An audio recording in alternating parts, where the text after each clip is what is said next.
جی ناظرین، آج پھر آپ کی خدمت میں حاضر ہوں عثمان حکیم۔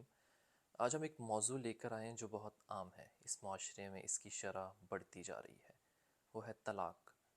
اب اس معاشرے میں طلاق کی شرح کیوں بڑھتی جا رہی ہے؟ اس کی کچھ وجوہات ہوتی ہیں۔ ہندو دھرم میں جس کو ہم کنڈلی کہتے ہیں، اسٹرالوجی میں جس کو ہم ذائچہ بنوانا کہتے ہیں، تو کیا اسلام میں بھی اس طرح کی کوئی چیزیں ہیں؟ جس طرح ہمارا اسلام ایک بہت وسیع ہے جہاں سے بہت سارے علم نکلے ہیں، تو کیا اسلام میں بھی اس طرح کا کوئی عمل ہے جس سے ہم یہ جان سکیں کہ یہ شادی کامیاب رہے گی یا نہیں؟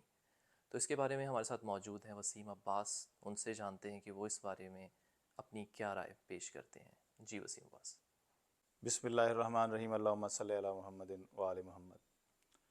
آپ نے پوچھا کہ اسلام میں اگر کسی کے ساتھ شادی جو رکھنی ہو اس میں کیا طریقہ کار ہوتا ہے۔ ویسے تو آپ کو یہ میں بتاتا چلوں کہ ذائچے کا علم، اسٹرالوجی کا علم اسلام سے ہی نکلا ہے۔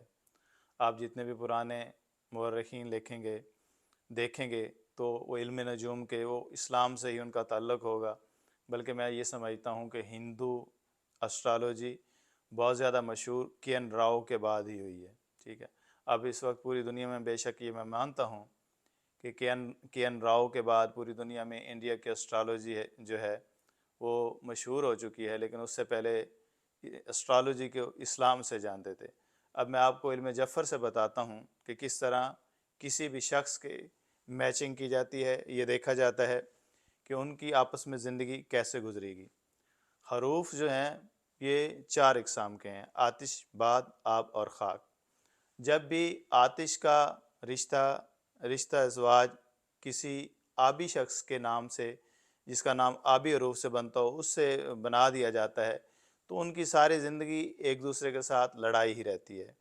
اسی طرح کوئی جیسے آتش اور آب جو ہیں یہ آپس میں مخالف ہیں، ایسے آتش اور باد آپس میں دوست ہیں، ٹھیک ہے۔ ایسے ہی خاک اور آب آپس میں دوست ہیں، خاک اور باد آپس میں دشمن ہیں۔ اگر آپ کے جو ہیں علماء کرام یا عاملین وہ اگر اس علم سے واقف ہو جائیں، حالانکہ یہ عام علم ہے اور یہ امام جعفر صادق علیہ السلام سے شروع ہوا، بلکہ اس سے بھی پہلے مولا علی علیہ السلام نے بھی اس کا تعارف کروایا، تو یہ اسلام میں شروع سے ہی ہے۔ اس میں دیکھا جاتا ہے کہ کون ایک دوسرے کا جو ہے وہ چاہنے والا بنے گا، کون ایک دوسرے سے نفرت کرے گا۔ یہ حروف اپنے اندر تاثیر رکھتے ہیں۔ اگر اس علم سے ہم اپنے بچوں کی شادیاں کریں تو 100% شادیاں کامیاب ہو سکتی ہیں۔ ٹھیک ہے، آپ جس طرح یہ کہہ رہے ہیں کہ حروف میچ کر کے اگر شادی کی جائے، رشتہ زواج میں بندھا جائے تو شادی کامیاب ہو سکتی ہے۔ اب فار ایگزامپل میرا نام جس طرح آئین سے شروع ہو رہا ہے، تو میرے حروف کا عنصر کیا ہے، اور میرے اس نام کے ساتھ، میرے نام کے حروف کے ساتھ کون سا عنصر، کون سا حروف بہتر رہے گا؟ جی عثمان، بالکل آپ نے بہت ہی زبردست سوال کیا ہے۔